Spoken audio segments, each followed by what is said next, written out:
За дараагийн эмч маань хүрэлцэн ирсэн байна. Бөөршөөс дамжуулах замын нис заслын эмч инэрэл байгаа. За энэ өдрийн мэнд хүргэе. Сайн байна уу тань энэ өдрийн мэнд хүргэе. За өнөөдөр бол яагаад энэ хүн маань ирсэн бэ гэхээр эрчүүдийн 2 дахь зүрх болсон төрөв булчирхаатай холбоотой асуудлыг ярих гэж байгаа. Тэгэхээр одоо эхнэрүүд нь ч юм уу за эрчүүд маань телевизээ үзэж байгаа бол анхаарлаа заавал нааш нь хандуулаарай гэж хэлээ те. Яагаад гэвэл ялчгүй нэр хүнд одоо би бүр тохиолддог басны эмгэг гэдгийг бол одоо бодоод идэв шүү дээ ер нь.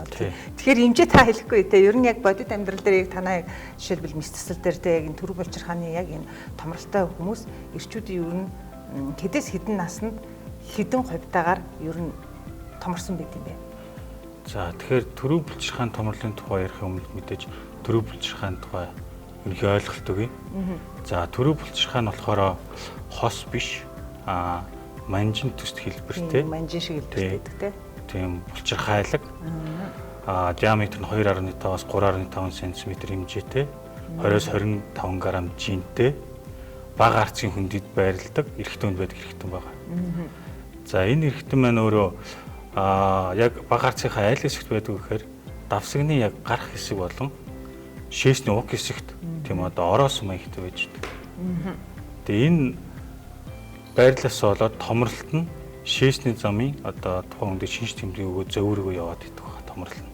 Тийм би нэг харин яг эмчээ гэдэг нөгөө нас асуугаад байдаг нь 40 настай эрчүүдийн 40 настайд нэг 40%, 50 настайд 50, 70 настайд бүр 70%-ийн төрөв булчирхааны томрлоор өвддөг гэсэн тийм судалгаа сонсоод байсан. Тэрийг л асуугаад байгаа юм. Тийм энэ өөрөө томрол нь 40 наснаас эхэлж гэж үздэг. Ер нь үнний ортой гэсэн. Үнэн ортой. За тэгээд 50 наснаас ерөнхийдөө тэр хувь маань өөрөө дээшлээд эхэлдэг. За 60 нас 70 нас гэхээр энэ байдал нь улам одоо нэмэгдээд эхэлдэг байгаа. Энэ нэмэгдснээс болоод янз бүрийн шинж тэмдэг зөөврүүд өгч илэрдэг. Ямар зөөвөр? За энэ зөөврийн үед нь болохоор дутуу шээсийн юм шиг санагдах, дүлж шээх, шээсний эрт сулрах, шүн босч шээх гэсэн тийм зөөврүүд илэрхээс гадна шээс тусагнаад байна гэсэн зөөврүүд илэрдэг. Тэгээ мөн одоо зарим хүмүүсүүд архины хэрэглээтэй холбоотойгоор шээс гарахгүй байх, шээс хаагдлаа гэсэн зөөврүүд бас илэрдэг байгаа. Тэгэхээр энэ үедээ хүмүүсүүд маань яг шаардлагатай байдаг нарийн мэрэгжлийн эмчтэйгээр хандах хэрэгтэй. Өөрөө дуран мэдэн янз бүрийн төрөв булчирхааны томрол хэсэг наалт ч юм уу аль эсвэл одоо хувь хүний оруулж ирсэн гар дээр химийг хэрэглэх нь тухайн үед шинж тэмдэг дараад байгаа боловч цаашдаа ямар хүндрэл өгөх вэ гэдэг ерөөсөө хүмүүсүүд мэддэггүй. Тэгэхээр энэ заавалж нарийн мэрэгжлийн эмчтэй зөвлөгөө авах хэрэгтэй байдаг. Зөвлөгөө аавна гэхээр нөө эрчүүд чинь цаг завгүй гэл ингээд бас нэг амар онцлогоо байдаг хинлээ гээл тэгээд идэг л да. Тэгээд онцлогоо нь одоо яг яад юм бэ? Онцлогоон дээр болохоор эхний ээлжинд бол цус шээс, хэд таван шинжилгээ, багажин шинжилгээнүүд хийгдчихэд. За энэ томрлын үед өөрөө томрол маань өөрөө хортой болон хоргүй гэсэн мэдээж хэсгүүдтэй байгаа. Тэгвэл энэ үед болохоор 50-аас дээш насныханд төрөв булчирхааны хавдрын маркер буюу PSA гэдэг шинжилгээг цуснаас өгдөг. Ингэж өгснөөрөө тэр томрол маань хортой байна, хоргүй байна гэдэг маш их том мэдээллийг өгч идэг. Бас хортой хоргүй гэж бас томрлах нь шүү бас анзаарахгүй болохгүй мэ. Тэгээд одоо дараа хэмжээ нөгөө ингэж томорцсон юм шиг байна. Би одоо ойр орох ингээл одоо босоол шүн унтж чадахгүй ингээл бидсаал тусагнаад байна ингээл яриад яваад байгаа ирчүүд маань энийг тоохгүй. Одоо тэгэл ингээ яваад бол хүндрэл нь ямар хүндрэл нь болохоор ерөөдөө их төвхтэй байдаг. Энэ шинжилгээний хувьд эхон дээр ерөөдөө ирчүүд нь мэдж байгаа давсаг нь дүүрэн шээстэй үед нэг үздэг. Давсаг гүйцэл сулсны дараа шээсний дараа яхад үздэг. Шээс давсагт үлдээд байгаа тохиолдолд яадаг вэ гэхээр тэр үлдсэн шээс маань халдвар янз бүрийн нэм бактери үүсэх таатай орчныг бий болгоод өгчдөг. Тэгэхээр давсгаар өвдөх болон давсаг шээсний замын зөөврүүд өгөөд илэрдэг. Энэ хэмжээ нь хуримтж байгаа шээсний хэмжээ маань ихсээд байх юм бол давсагны агших чадвартай өөр нөлөөлөд давсагны агших чадвар сулраад эхэлдэг. Мөн энэтэй холбоотойгоор дээшээгээ одоо бөөрөндөө хүртэл өсөх замын халдвар гэх тийм хүндрэлийг өгч байгаа. Бас нэг хүндрэлтэй зүйл юу гэдэг вэ гэхээр давсаг нь чулуу үсэх эрсдүүд бий болж идэг. Энэ тохиолдолд заавалжгүй давсагны чулууг одоо дунагийн мэс дараа авах шаардлагатай болж эхэлдэг л хэрэгтэй. Тэгэхээр энэ чи одоо хэрвээ нэгэнд ингээд томорчлоо. Одоо эмчилгээ ямар юм бэ юм бэ? За эмчилгээний хувьд гэх юм бол эмчилгээнд дээр эмийн эмчилгээ болон мэсцлийн эмчилгээ гэж байгаа. За эхний ээлж чинь тухайн хүн маань нарийн мэргэжлийн эмчтэй үзүүлээд шинжилгээгээ бүрдүүлээд эмчээс зөвлөгөө авахдаа тухайн эмч маань эхлээд эмийн эмчилгээ хийж эхэлдэг. Тухайн одоо шинжилгээний хариундаас хамаарат эмийн эмчилгээнд үр дүнтэй байх юм бол эмийг цааш нь үргэлжлүүлэн уух болон эмч дээрээ хянагдаад явна. Эмийн эмчилгээнд үр дүн байхгүй шээсэн давсгандах шээс маань өөр ингээд ихсээд байгаад хүндээ зовирлаад тэгээ бүр шээж чадахгүй болоо шээгээд эхлэх юм бол төрөв булчирхайн дурангийн мэс цэцэл болон бусад мэс цэцлийн арга хэмжээ авах шаардлагатай болж эхэлдэг байгаа. Ер нь бол одоо хүмүүс яг энэ төрөв булчирхайн томрлоос сэргийлэх гэдэг янз бүрийн бэлтгэлийг уудаг. Энэ маань одоо ер нь бас энэ хугацааг нь хойшлуулж өгдгөөрөө одоо юм давуу талтай мөн ер нь төгс бас имжлээд яг тэр хэмнэнд ингээ барьчдаг юм уу? Тийм. Тухайн юм нь болохоор дахин томролтоос сэргийлж яж бодлоо. Тийм шээсээ гадагшлуулж өгөөд байна. Эрэгтэйчүүд маань ер нь зарим хүмүүсүүд маань мэс цэцлийн имчилгээнээс ерөө жоохон зүрхшээдэг. Тэгэхээр эхний ээлжинд им байна уу, ямар юм уу? Энэ имэндээ хэвийн болоод байвал тухайн маань тэндээ сэтгэл ханамжтай юм уугаал яваад байж болдог. За. Тэгээ мэс цэцлэр бол одоо нөгөө эрчүүд бол аваа ичдэг гинлээ жоохон сэтгэл готраад байдаг. Тийм. Тэгэхээс гадна талын ч бас авчдаг гэж би ярьсан. Яг үнэн. Тухайн нөгөө шээсний замын дурангаар авж байгаа доол хүний өгөхөр тухайн хүний бас тэр секс амьдралын хадгална аван шээсийг гарахад саадтай хэсгэлж чөлөөлдөг ч гэдэг. Төв за баярлалаа. Тэгвэл одоо эрчүүд маань яаралтай одоо яг эмчид үзүүлээд аль болох томорхоос өмнө тэр хэмжээ багтаа байгаа дээр нь л одоо бас нэг өөрийгөө хайрлаад янз бүрийн ийм төрлийн бүтээгдэхүүнийг эмчийн заамраар хийх юм бол бас яг тэр хэмжээнд нь бариад авах болцоотой байх юм байна шүү дээ. За баярлалаа эмчтэй. Тэгвэл үнэхээр бас багахан хэсэг хугацаанд гэсэндээ бас эрчүүд маань нэлээд сонирхолтой байсан байх гэж бодож байна. Ялангуяа бүсгүүчүүд та нар одоо эр нөхөртэй хайртай бол бас одоо нөхрийнхөө бас төрөв булчирхаанд санаа тавьж одоо бас эмчийн зөвлөснөөр эмнэлэг эмчид бас хандж явах хэрэгтэй байх нь шүү. За баярлалаа эмчээ. Таны дараагийн ажилд амжилт хүсье. За баярлалаа.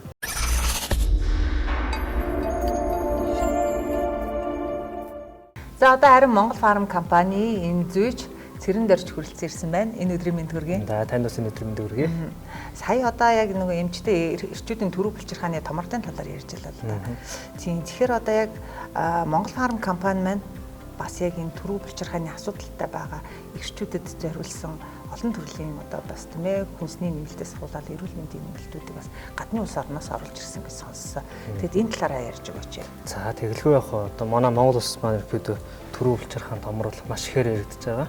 За тэгэхээр манай Монгол Фарм компани маань ерөөдөө Польш улсаас за Порстомын палас гэдэг эрүүл мэндийн нэмэлт бүтээгдэхүүн буюу одоо Польш улстай хүнсний нэмэлт бүтээгдэхүүн гэж явдаг таблет хэлбэртэй энийг ерөөдөө импортлоо оруулж ирж байгаа. За энэ хүү бүтээгдэхүүн маань болохоор одоо ерөөдөө Польштоос би сая хэлсэн тийм ээ нөгөө хүнсний нэмэлт бүтээгдэхүүн гэж явдаг. Үйлдвэр нь болохоор өөрөө нөгөө ISO 22018 одоо шингэн болон капсул шахмал эмийг болохоор ингээд хүнсний нэмэлт бүтээгдэхүүнээр үйлдвэрлэдэг ийм үйлдвэр юм байна. За мөн давхар GMP сертификатыг авсан. За тэгээд хүнсний бүтээгдэхүүн эрүүл ахуйн журам за 852 2004 үгсэн стандарт. За мөн ISO 22716 2009 үгсэн стандартуудыг ерөнхийдөө барьж ажилладаг.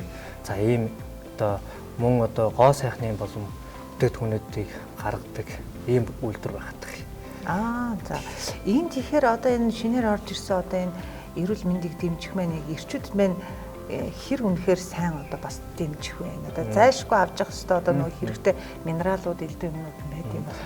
За тэгэхээр хүмүүс маань хамгийн түрүүд найрлагыг хардаг тийм ээ. Тэгэхээр ерөөдөө найрлагыг харах их зүйтэй болов гэж бодож байна. За энэ хүү бүтээгдэхүүн маань болохоор ерөөдөө 5 төрлийн ургамлын хандтай. За ургамлаас гаргаж авсан гэдгээр том даваа л болоод ч. За тэгээд ургамлын ханднаас гадна цайр, сэлэн, витамин Е болон витамин B6-г авах гэж гэдэг. Тэгэхээр энэ найрлаганд орж байгаа ургамлын хандууд маань ерөөдөө тус тусдаа өөр өөр юм гэсэн үүргүүдтэй. За тэгэхээр хулууны үрийн ханд, за хөрөөний палмата жимсний хөрөө ханд, халгааны үндэсний хөрөө ханд, за Африкийн энтермодноос гаргаж авсан хоцсны хөрөө ханд, улаан лайлын хоорой ханд гэсэн 5 төрлийн хандтай. За энэ ерөнхийдөө 5 төрлийн ханд маань бүгдээрээ төрөө булчирхаан одоо томрлын эдийн хит ургалтыг болохоор зогсоох үйлдэл үзүүлдэг. Хит ургалтын зогсоо. Тэгэхээр одоо төрөө булчирхаан маань тодорхой хэмжээгээр одоо ингээд томроод ирнэ тийм ээ. Тэгэнгүүт тэр ургалтыг цааш нь дахид томруулахгүй байхаас сэргийлдэг гэсэн үг. Ингээд зогсоочдөг гэсэн. Түүнээс бас хүмүүс жижигрүүлэх үү гэж асууж магадгүй тийм ээ. Жижигрүүлэхгүй. Ганцхан цааш нь томорхоо сэргийлээ тэр ургалтыг яг тэр хэмжээгээр ингээд зогсоно гэсэн. За ийм үйлдэл үзүүлдэг. За мөн давхар одоо нөгөө төрөө булчирхаан томрлын үед одоо шээх үеийн зөөр өгдөг тийм. Давсгаар атгаж өгдөг, хэрзангаар өгдөг, шээсний зөөр өгдөг гэдэг. За энэ шинж тэмдгийн үед бүгдэнд нь болохоор ерөнхийдөө ургамлын хандууд маань оролцдог. Одоо нөгөө шөнө ойр ойрхон шээх, шээсний урсгал муудах, ингээд шээсний дараа ингээд шээгүү метрийн дөрөв давсгын шээс үлдэх зэрэг энэ шинж тэмдгийн бүгдийг ингээд арилгадаг гэсэн. За энэний эсрэг үйлдэл үзүүлнэ. За тэгээд одоо булчин судлах үйлдэл үзүүлдэг. Давсганы булчин судлах үйлдэл үзүүлнэ. За тэгээд найрлаганд байгаа ерөнхийдөө витамин Е болон B6, цайр, селен нь болохоор эрэгтэй хүний дааврын үйл ажиллагаа буюу одоо тестостерон даавар болохоор хэвийн хэмжээнд байлгаж өгөхийг оролцдог. За мөн одоо хоргой томрол гэж яриад байгаа ч тийм ээ. Тэгэхээр эсийн маань хоргой томрлоос ерөнхийдөө витамин Е болон витамин B6 гэдэг антиоксидант шин чанараар хамгаалж өгдөг. Ийм үйлдэл үзүүлдэг найрлагатай байх. Ортой болохоос хамгаалах. Энэ тэгээд одоо яа тийм ингээд курсээр хэрэглэдэг юм уу? Үгүй бол зүгээр л хоол ундтайгаа холиол өдөр тутамдаа авч байгаа л одоо витамин шиг одоо ингэж бид нар хэрэглэх хэрэгтэй. Манайхаас одоо нөгөө хуучин болол одоо биологийн төтөлтөйгөн гэж яриад байдаг тийм ээ. За ерөнхийдөө баг тэрэн шиг л хэрэглэх гэсэн үг. За тэгэхээр эрүүл мэндийн нэмэлт төтөлтөйгөн байдлаар за өдөрт 2 удаа одоо тогтмол цагт хоол идсний дараа 30 минутын дараа усаар давлах очдог гэсэн үг. За тэгэхээр энэ бүтээгдэхүүн маань одоо яг хэрэглэх заалт маань одоо юу юм бэ тий? Тэгэхээр ерөнхийдөө одоо төрөө булчирхаан томрлын эсрэг за томрлоос болж байгаа зовёрыг бууруулах зорилгоор за мөн шээсний замын өрөвсөл шээс дамжуулах замын алдагдал за тэгээд эр бүлийн дааврын үйл ажиллагааг зохицуулах за мөн цусан дахь тестостероны төвшин хэвийн хэмжээнд байлгах ийм зорилтоор ингээд хэрэгт бүрэн боломжтой ийм бүтээгдэхүүн байнамаа. Ер нь 40-с дээш наснд л ер нь бас төрөө булчирхаан томрлуудын үйл ажиллагаа бол ингээл явагдаад эхэлдэг гэж түрүүн хэмжмэн ярьж ирсэн л да. Тэгэхээр бол одоо ер нь 40-с дээш насныхан ялангуяа одоо бас урьдчилан сэргийлэх зорилгоор хэрэглэх юм бол бас тэр томрол гэдэг зүйлээс бас айх айцнаас багасах юм тий. Ерөнхийдөө нөгөө 5 төрлийн ханд маань одоо төрөө булчирхаан томрлыг одоо сэтэж өгч яадаг 5 альфа редуктаза гэдэг ферментэн дээр бүгдэн дээр нь 20 үсгэждэг гэсэн. Тэгэхээр л одоо төрөө булчирхааг дахин жааж томорхоос сэргийлээд. Тэгэхээр ихэд бид нар бас урьдчилан сэргийлэх зорилго хэрэгтэй боломжтой болчихж байгаа. Тийм ээ. Магадгүй нөө томорсон үгүй бол урьдчилан сэргийлэх хоёрын хооронд одоо бас уух тун ялгаа байд юм уу? Судалгаан дээр бол ямар ч ялгаа байхгүй яг хоногт 2 ширхгээр цогтмол цагтаа л унах гэсэн. Заалттай байна. Энэ хориглох заалттай хүмүүс өнтер гэж байх уу? За хориглох заалт маань ихэд найрлаганд нь орж байгаа ургамлаас ашиглалтаа бол ихэд хэрэглэх боломжгүй. Тийм ба түүнээс л өөр хориглох заалт байхгүй. За. Тэгвэл одоо эрчүүд минь одоо бас нэг санаа зовлтгүйгээр байх одоо нэг болцоо л одоо энэ болсон юм байна гэж ойлголоо шүү дээ тий. Тэгээд бас нөгөө төрүүлчрэх юмнууд ч бас эмээ сонгууд дээр жортоо жоргоо гэж явж байгаа хэрэг нэ. Энэ маа нөгөө хүнсний нэмэлт бүтээгдэхүүнгээ явчихж байгаа. За тэгэхээр Монгол улсад эрүүл мэндийн нэмэлт бүтээгдэхүүнгээ явчихж байгаа. Тэгэхээр ерөнхийдөө эмээ сонгууд дээр жоргоо худал таалагдах боломжтой гэсэн үг. Тэгээ яг л нөгөө хүнд байх хэвээр өдрийн тун норм яг тэр хэмжээгээрээ байгаа гэсэн үг тий. Ер нь одоо нөгөө нэг хүмүүс маань сайн гэхээр зарим нь одоо бүр хит удаан ингээ уучих гал зарим нь болохоор нэг 7 хоног уучгаал зогсоочод байдаг л да. Тэгээ энэ одоо бас эмчилгээний заалт нь хит хоног моног гэж ер нь бас байдаг юм байна. За нөгөө эрүүл мэндийн нэмэлт болохоор насан туршдаа уусан ч яахчгүй юу? Ерөнхийдөө нөгөө эмчлэгч эмчтэй бас хянуулаад явах бол давхар зүгээр одоо нэг 2-оос 3 сар уучаад эмчлэгч эмчтэй ингээ хянуулаад явах гэсэн. Бас курс эмчилгээг л асуудаг те. Ерөнхийдөө нэг доор хаяж 3 сар уучих хэрэгтэй. Тэгвэл эрчүүд минь бол ямар ч байсан айх айцынхаа нэгийг бас энүүгээр орлуулад бас жоохон 50 сайхан байх болцоо тоолсон маань Монгол фарм маань одоо яг юм шинээр орж ирж байгаа хаа тий. Тийм шинээр орж ирж байгаа. Тэгэхээр энэ одоо хаагур худалдаалж байгаа болоо. За Монгол фарм гэсэн эмийн сонгуудаар худалдаалж байгаа. За Монгол фарм эмийн сан маань дүүрэг болгон дээр байгаа ерөнхийдөө 14 сүлжээ эмийн сан байгаа. За мөн та өөртөө ингээд ойрхон байрлах сүлжээ эмийн сангуудаас бас худалдаа авах боломжтой гэсэн үг. Ямар нэртэй вэ? За нэр нь болохоор Простамин Plus гэсэн нэртэй. Простамин Plus гэсэн нэртэй бүтээгдэхүүн. Хайрцагтаа 30 ширхтэй таблетик хэлбэртэй юм байна. За баярлалаа. Тэгээд ирчүүдэд манаас та үнэхээр хэрэгтэй мэдээлэл өгсөн. Сэрэндэрчд баярлалаа. Дараачих нь ажил амжилт. За баярлалаа. За одоо харин бүгдээрээ дараагийн зөвлөгөөнд анхаарлаа.